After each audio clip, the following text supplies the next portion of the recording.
The Chief Executive in Council decided to invoke the power under the Emergency Regulations Ordinance and make a new regulation in the name of Prohibition on Face Covering Regulation.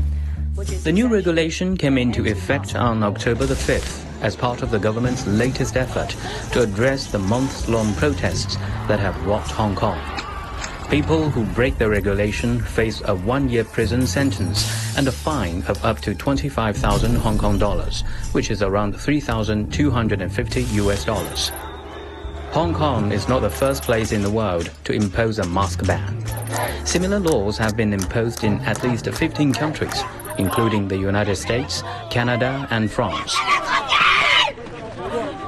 However, questions have been raised about the legitimacy of invoking the Emergency Regulations Ordinance, commonly known as the emergency law, to make the mask ban. Hong Kong politician and barrister Martin Lee told Reuters that the mask ban is a breach of the Basic Law.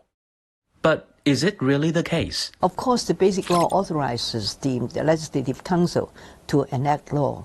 But the Legislative Council has already enacted the Emergency Regulation Ordinance, and the ordinance authorizes the Chief Executive in Council to make regulations which is necessary when Hong Kong's public security or public order is endangered.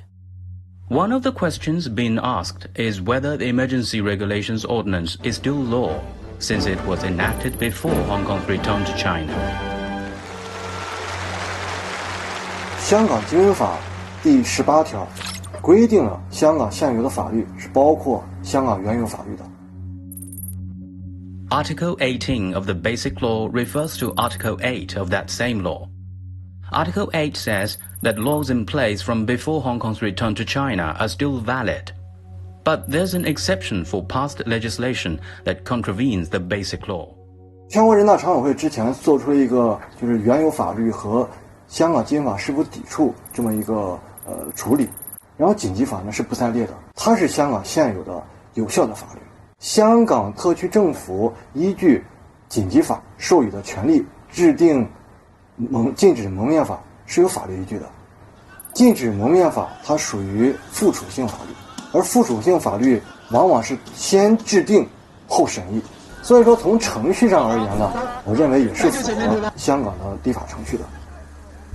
The mask ban has also triggered human rights concerns. A Guardian report says that wearing face masks for health reasons is common in Hong Kong. 禁止蒙面法它设置了一些豁免条款，你比方说有些特殊的行业工作要求，再一个呢就是宗教信仰，还有就是为了健康的要求。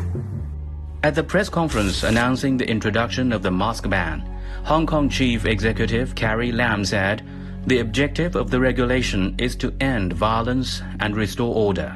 I and my principal officials will continue our dialogue with the public, for it is the best way to find solutions to some of the deep-seated social problems in Hong Kong and to allow Hong Kong to move forward.